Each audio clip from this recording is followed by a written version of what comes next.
Everyone knows how Aladdin's story ends. The lamp. The princess. The happy ending. But no one warned him that it wasn't over. The sorcerer who had tried to destroy him had a brother. A man who never raised a sword. Never needed one. Because the sorcerer now hunting Aladdin did not merely want the magic lamp. He wanted Aladdin to remain alive long enough to watch everything he loved disappear.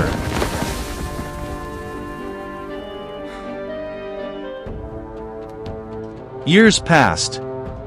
The poor boy who once wandered crowded streets was now a king.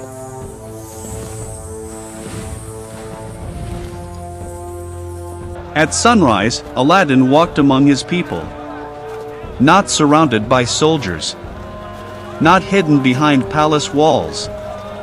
He walked beside merchants, laborers, and children. No child went hungry. No family was abandoned. Thieves feared his justice. The poor trusted his mercy. Whenever Aladdin heard a complaint, he stopped and listened. Because beneath the royal robes, he still remembered what it felt like to possess nothing. The people did not love him because he commanded a genie. They loved him because he had never forgotten who he once was. High above, Princess Badroulbadur watched him from the palace balcony. She smiled as Aladdin lifted a laughing child into his arms. Later that evening, they walked together through the palace gardens. Lanterns glowed beneath flowering trees. Music drifted through open windows. For the first time since the Cave of Wonders, Aladdin believed the danger was finally behind him. Deep beneath the palace, behind a door known only to Aladdin, the magic lamp remained hidden, silent, waiting in the darkness, as though it knew someone was searching for it. That night, the royal palace glowed like a star. Far away, another light burned. Not golden. Green. Far beyond Arabia. Deep inside Africa stood a black fortress. The people of nearby villages believed demons guarded its walls. At night, green flames rose from its highest tower. Even powerful kings ordered their armies to avoid the mountain, because inside lived a sorcerer whose name was spoken only in whispers. Long before Aladdin was born, this man had studied magic forbidden even among magicians. He could read messages written in the stars. He could command spirits to reveal what mortal eyes could never see. He had opened doors into the unseen world. And some said that death itself had once entered his chamber and left without him.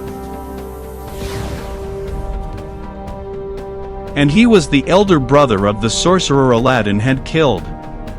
One night, the sorcerer awoke suddenly. Every flame inside the fortress had gone out.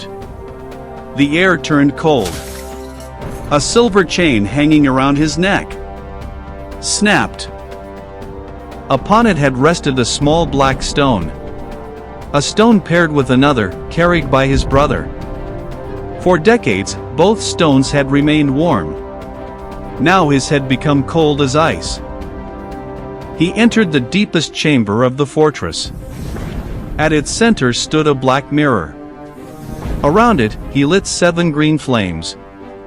He scattered ash upon the floor, then whispered words no human tongue was meant to speak. The flames bent toward the mirror. Its surface turned red, then black. Smoke moved behind the glass. A face slowly appeared. His brother. Pale. Motionless. Dead. The mirror shattered. Silence filled the chamber. For the first time in decades, fear crossed the sorcerer's face. His brother had possessed powerful magic. No ordinary man could have defeated him. For 7 nights, the sorcerer searched for answers. He opened ancient scrolls sealed beneath stone. He questioned spirits bound inside bronze vessels. He read the movement of distant stars. But every spirit refused to speak. Until, on the 7th night, one finally answered. A shadow rose from the floor.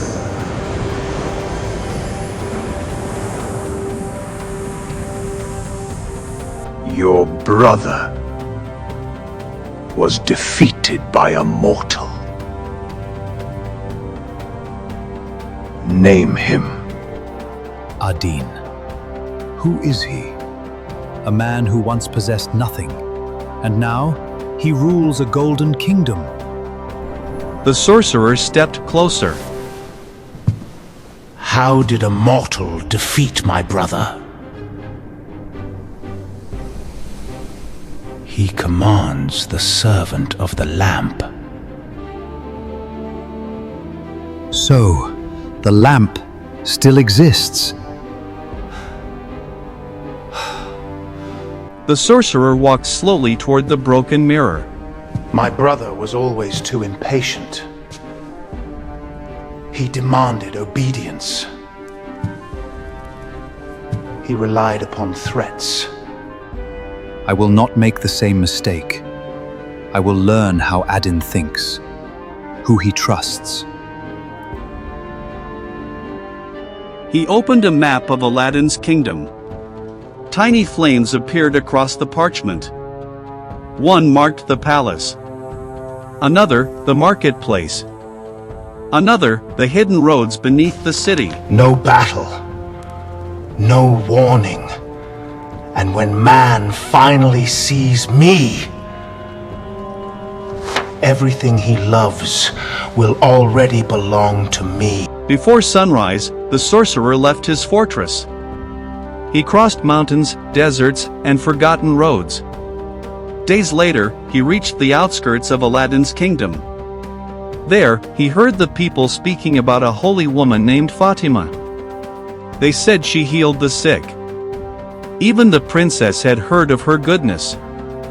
The sorcerer stood among the crowd and watched as the old woman gave bread to a hungry child. A slow smile spread across his face. He did not need to force his way into Aladdin's palace. He only needed the face of someone the palace would welcome. That night, Fatima returned to her lonely house.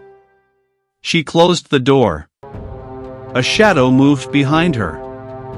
She turned. The sorcerer stood inside. Before she could scream, the candles went out. By morning, Fatima had vanished. Inside the house, the sorcerer stood before a mirror. He lifted a vial filled with shimmering golden dust. The greatest magic is not power. It is deception. He released the dust. It rose around him. His broad shoulders narrowed. His beard vanished. His hands became thin and wrinkled. When the golden light faded, the sorcerer was gone. In his place stood the holy woman, Fatima, the perfect disguise to enter Aladdin's palace and destroy him from within. To be continued.